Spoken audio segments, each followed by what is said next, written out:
તો મોરબીમાં જિલ્લા પોલીસ એક્શનમાં આવી છે। ગુનેગારોને ભણાવ્યો છે કાયદાનો પાઠ। કાયદામાં રહેશો તો ફાયદામાં રહેશો સૂત્ર સમજાવ્યું।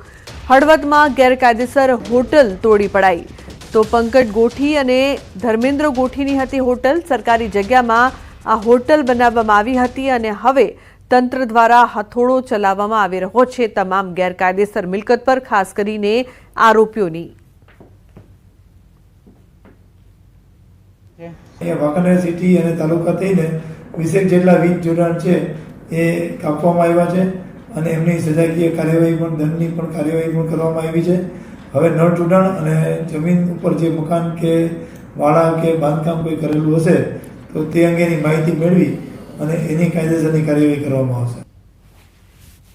તો રાજકોટ સહિત સમગ્ર રાજ્યભરમાં કુખ્યાત ગુનેગારોના ગેરકાયદેસર મકાનો પર રાજ્ય સરકાર દ્વારા બુલડોઝર ફેરવવામાં આવી રહ્યું છે। ત્યારે રાજકોટ મહાનગરપાલિકા અને રાજકોટ શહેર પોલીસ દ્વારા સંયુક્ત ઓપરેશન હાથ ધરવામાં આવ્યું હતું, જે અંતર્ગત સપ્ટેમ્બર 2024માં જે ઘરમાં પ્રતિબંધિત માદક પદાર્થ ગાંજાનો 51 કિલોથી વધુનો જથ્થો મળી આવ્યો હતો તે ઘર પર બુલડોઝર ફેરવી દેવામાં આવ્યું હતું।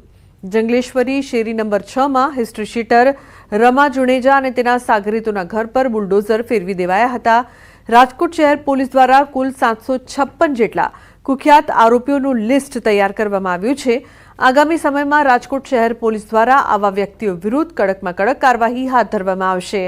પાસા, તડીપાર, ગેરકાયદેસર દબાણો દૂર કરવા સહિતની કાર્યવાહી હાથ ધરવામાં આવશે। जो भी अवैध तरीके से इलेक्ट्रिक कनेक्शंस लिए गए होंगे वो भी पीजीवीसीएल की मदद से दूर किए जाएंगे। अभी जंगलेश्वर विस्तार के अंदर ड्रग्स की अवैध प्रवृत्ति के साथ जो जुड़े हुए लोग हैं उन लोगों के खिलाफ एक्शंस लिए जा रहे हैं। कॉरपोरेशन की मदद से और पीजीवीसीएल की मदद से ऐसी जो इलीगल बिल्डिंग है उसको डेमोलिश करने की कामगिरी अभी शुरू में है। गृह राज्य मंत्री हर्ष संघवीना आदेश बाद हवे राजकोट शहर पुलिस पण एक्शन मोड में आई चूकी है। जी हाँ, हूँ आपने मारी पाछळना जे दृश्यो बतावी रह्यो छुं आ दृश्यो छे राजकोट शहर भक्तिनगर पोलीस स्टेशन विस्तार में आवेला जंगलेश्वर शेरी नंबर 6 ना के ज्यां कुख्यात आरोपीओना घर छे ते हवे राजकोट महानगरपालिका ने राजकोट शहर पुलिसना संयुक्त ऑपरेशन द्वारा तोड़वामां आवी रह्या छे। आप जे घर जे जोई रह्या छो आ घर छे रमा जुणेजा अने जे जावेद जुणेजा नामना पति पत्नी है तेमनुं आ घर है कि ज्यां 16 सप्टेम्बर 2024 ना रोज 51 किलो थी वधु गांजो थे झड़पायो हतो ने आज घरनी अंदर गुनाहित प्रवृत्तिओ थती हती अने त्यारे गुनाहित प्रवृत्तिओ जे घरमां थती हती ते तमाम हवे नेस्त नाबूद करवामां आवी रही छे। राजकोट शहर पुलिस द्वारा एक नहीं परंतु 756 जेटला अपराधीओनुं लिस्ट छे ते पण तैयार करवामां आव्युं छे। अंकित पोपट, न्यूज़ 18 गुजराती, राजकोट। तो भरूचમાં 308 અસામાજિક તત્વોની યાદી તૈયાર। બુટલેગર નયન ઉર્ફે બોબડાનું વીજ કનેક્શન કપાયું। બુટલેગરને ફટકાર્યો 3 લાખ રૂપિયા દંડ। 18 અસામાજિક તત્વોના ઘરે વીજ કનેક્શનની તપાસ। અસામાજિક તત્વો સામે વિવિધ પ્રકારની કાર્યવાહી કરવામાં આવશે।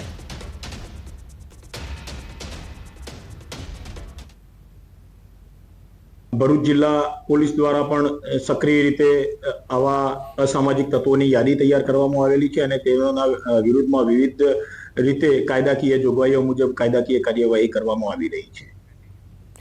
અમદાવાદના વસ્ત્રાલમાં આતંકવાદ એક્શન। અસામાજિક તત્વો સામે એક્શનમાં આવી છે પોલીસ। ગુનેગારોના ગેરકાયદે બાંધકામ પર બુલડોઝર ફર્યું છે। ડિમોલિશન દરમિયાન મળી દારૂની બોટલો। સરખેજમાં 5 આરોપીના બાંધકામ તોડી પડાયા। તો શંકરપુરા નજીક બાંધકામ દૂર કરવાની કામગીરી શરૂ કરવામાં આવી છે।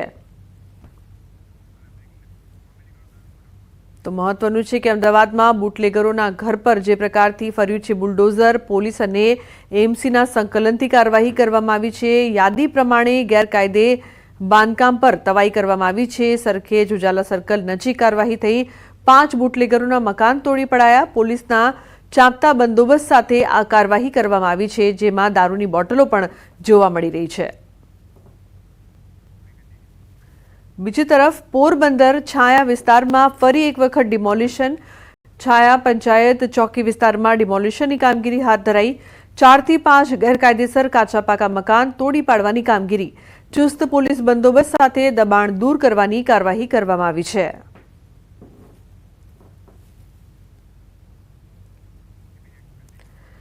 ગીર સોમનાથ પોલીસ દ્વારા 135 ગુનેગારોની યાદી તૈયાર કરાઈ છે. રાજ્ય પોલીસ વડાના આદેશ બાદ ગીર સોમનાથ જિલ્લાના 135 ગુનેગારોની યાદી તૈયાર કરાઈ છે. 135 ગુનેગારો પૈકી 25 વિરુદ્ધ અટકાયતી પગલાં લેવાયા છે, જ્યારે કેટલાક ગુનેગારોના ઘરમાં તપાસ હાથ ધરાઈ છે.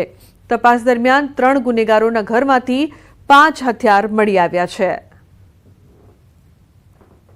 રાજ્ય સરકારની સૂચના મુજબ અમે જિલ્લામાં જે અસામાજિક ગુંડા તત્વો છે એની યાદી ગઈકાલે બનાવી લીધી છે. આખા ડિસ્ટ્રિક્ટમાં કુલ 135 જેટલા તત્વોની યાદી બની છે. એ ઉપરાંત જિલ્લામાં, કારણ કે અમે છેલ્લા 3 વર્ષમાં 4 ગુજસીટો કરી છે, નવી BNS કલમ હેઠળ ઓર્ગેનાઇઝ ક્રાઇમની કલમો દાખલ કરી છે, ગૌવંશના કેસો કર્યા છે. 40 જેટલા આરોપી એવા છે જે અત્યારે જેલમાં પણ છે. આ તમામ આરોપીઓની વિગતો લઈ અને આજે કોમ્બિંગ હાથ ધરવામાં આવ્યું હતું. જામનગરમાં અસામાજિક તત્વો સામે એક્શન. PGVCL સાથે પોલીસના દરોડા. કોર્પોરેટરના ઘરે વીજ ચોરી ઝડપાઈ. 3 લાખથી વધુની વીજ ચોરી ઝડપાઈ છે. કોર્પોરેટર અસલીમ ખિલજીને 3.52 લાખનો દંડ ફટકારવામાં આવ્યો છે. તો 3 લાખથી વધુની વીજ ચોરી ઝડપાઈ છે. કોર્પોરેટર અસલીમ ખિલજીને દંડ પણ ફટકારવામાં આવ્યો છે.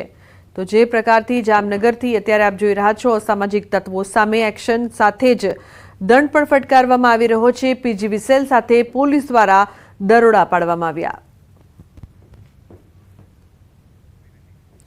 છોટાઉદેપુરમાં ડિમોલિશનની કામગીરી ચાલી રહી છે. નગરપાલિકા દ્વારા દબાણ હટાવવાની કાર્યવાહી. સરદારબાગ ઝંડા ચોક વિસ્તારમાં દબાણો હટાવવાની કામગીરી. લારી ગલ્લા તંબુઓ દૂર કરવા પાલિકા કર્મચારીઓ મેદાને. ચુસ્ત પોલીસ બંદોબસ્ત સાથે આ કામગીરી કરાઈ રહી છે. સુરતમાં વધુ એક ટેમ્પોએ લીધો છે બાળકનો ભોગ. સચિન GIDC વિસ્તારમાં રોડ નંબર 13 પર બની આ ઘટના. કંપનીના ગેટ પાસે સૂતેલા બાળક પર ટેમ્પો ચાલકે ટેમ્પો ચઢાવી દીધો. 2.5 વર્ષના બાળક પર ટેમ્પો ચડી જતા બાળકનું ઘટનાસ્થળે મોત થયું છે. તો માતા બાળકને લઈ કંપનીમાં કામ કરવા ગઈ હતી અને ત્યારે આ ઘટના બની. તો માતા બાળકને અન્ય બાળકોની સાથે સુવડાવી કામમાં જોતરાઈ ગઈ હતી અને સચિન GIDCમાં સાઈના સોસાયટીમાં રહે છે બાળકનો પરિવાર. ટેમ્પો ચાલકની બેદરકારીથી બાળકનું મોત થયું હોવાનો પરિવારનો આરોપ. કરોડોનો દંડ ભરીને પણ ન સુધર્યા અમદાવાદીઓ. રખડતા ઢોર બિસ્માર રસ્તા મામલે હાઈકોર્ટમાં સુનાવણી. અમદાવાદ ટ્રાફિક વિભાગનું હાઈકોર્ટમાં સોગંદનામું. 1 મહિનાની કામગીરીનો રિપોર્ટ કોર્ટમાં મુકાયો છે. નિયમના ભંગ બદલ કાર્યવાહીની પણ અત્યારે માંગ થઈ રહી છે. કાર્યવાહીની માહિતી પણ અપાઈ રહી છે.